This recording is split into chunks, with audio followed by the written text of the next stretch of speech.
Welcome clients and guests to my channel. I'm Jason Serro and I'm a licensed professional counselor. My videos are designed to educate and empower you to make informed decisions about your mental health. You are thrilled to have been selected for the job, but you are also concerned that your ADHD symptoms will cause problems. Explore these suggestions to discover how to maintain composure, organization, and attention both before and during the interview. You are aware that symptoms of ADHD might impact one's ability to perform at work. But what about landing the job in the first place? The capacity to intentionally and skillfully control ADHD symptoms and behaviors, such as impulsivity, emotional dysregulation, and overthinking and disorganization, could be crucial during a job interview. Develop the tactics you will need to be composed, concentrated, and prepared to ace the interview by using these professional recommendations. First job interview tip: do not ponder. An impending job interview could make you obsessive to the point of not getting enough sleep or neglecting what needs to get done right now. You might even lose yourself in daydreams about the interview or become overly fixated on something, like owning the ideal suit jacket. To avoid overthinking and overpreparing, record and reroute.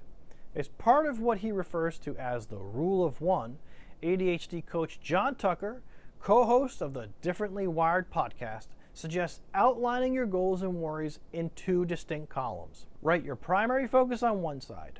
Write down everything else that comes to mind on the other side. Once you have written down your worries, you may refocus on the tasks at hand. Recording your anxieties is crucial, according to Tucker, as they will tease and harass you until they get addressed. My name is Jason Serro and I'm a licensed professional counselor, and I'm accepting new patients for mental health counseling, both in person and through telehealth. Want to stay in the loop with all the latest articles, videos, and valuable mental health insights?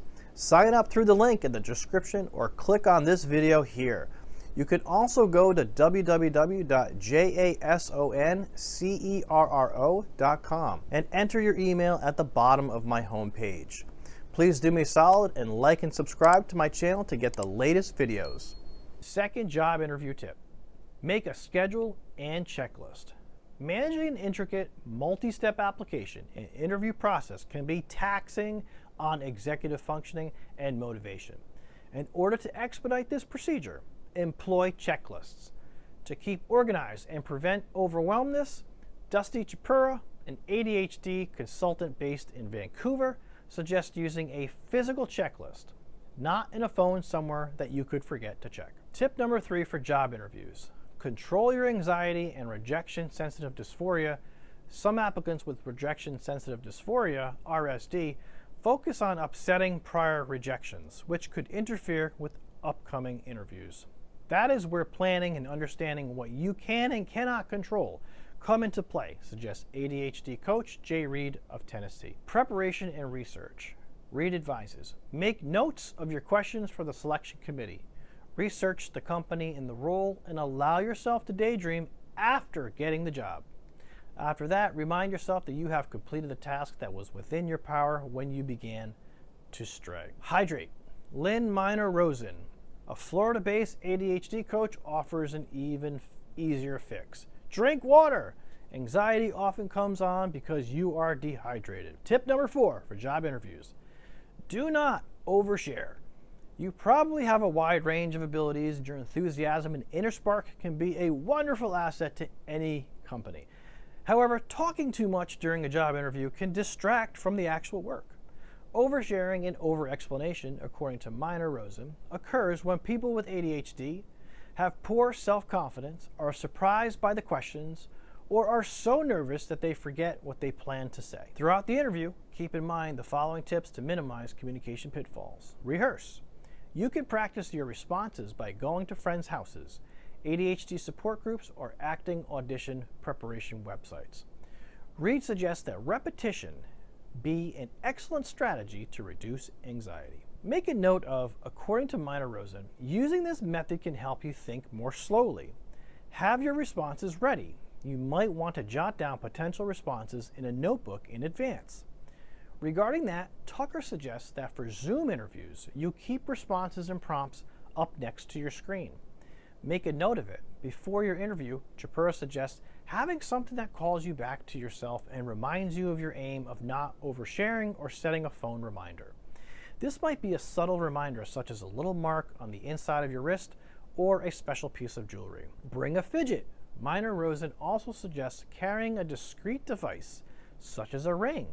Tucker suggests that the ideal object to fidget with is a pencil. Breathe, Tucker says. Remember to breathe out to help your nervous system relax. Tip number 5 for job interviews. Be aware of resume gaps. Your resume may include gaps. Here are a few viable methods to avoid them. Practice. Minor Rosen suggests that you consider your approach to discussing the gaps. Swap viewpoints. Tucker suggests referring to it as a gap year. You might talk about your successes outside of work, such as your travels or classes. Discuss about completed projects, volunteer work, taking care of family members, and gig-type employment you have held, advises Minor Rosen. Refrain from becoming personal when talking about the gaps, Minor Rosen suggests, keeping mental health issues out of the conversation. Do not misrepresent employment gaps, but be prepared with a formal justification. Modify the format of your resume. Think about organizing your resume in a combined functional and chronological structure, which arranges it chronologically by year and skill rather than by exact dates. Use bullet points and space to highlight the important jobs. You might find a lot of inspiration from the many free resume templates that are accessible online. Seek assistance. If hiring a resume editor is out of your price range, consider using the services provided by your local workforce commission or an alumni association.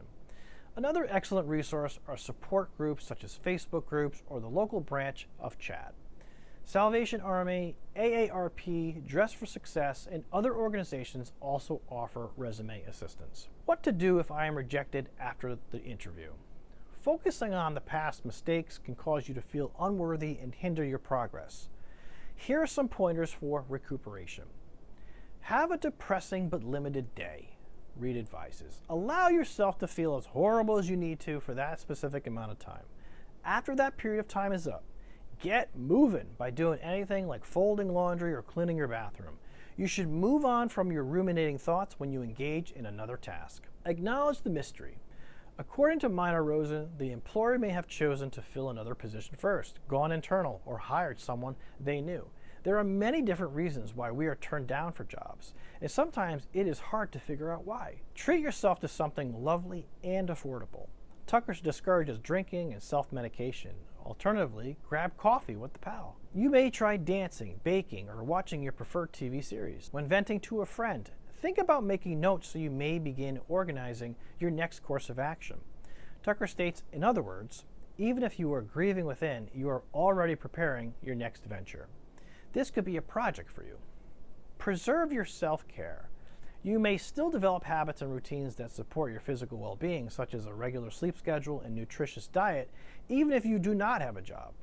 According to Tucker, living a healthy lifestyle will give you a stronger feeling of agency, which may give you the courage to carry on with your search. Network. You do not always need to use recruiters and headhunters to find employment. Friends, former instructors, neighborhood associations, and other people in your circle should all be contacted because, as Minor Rosen puts it, you never know who they know.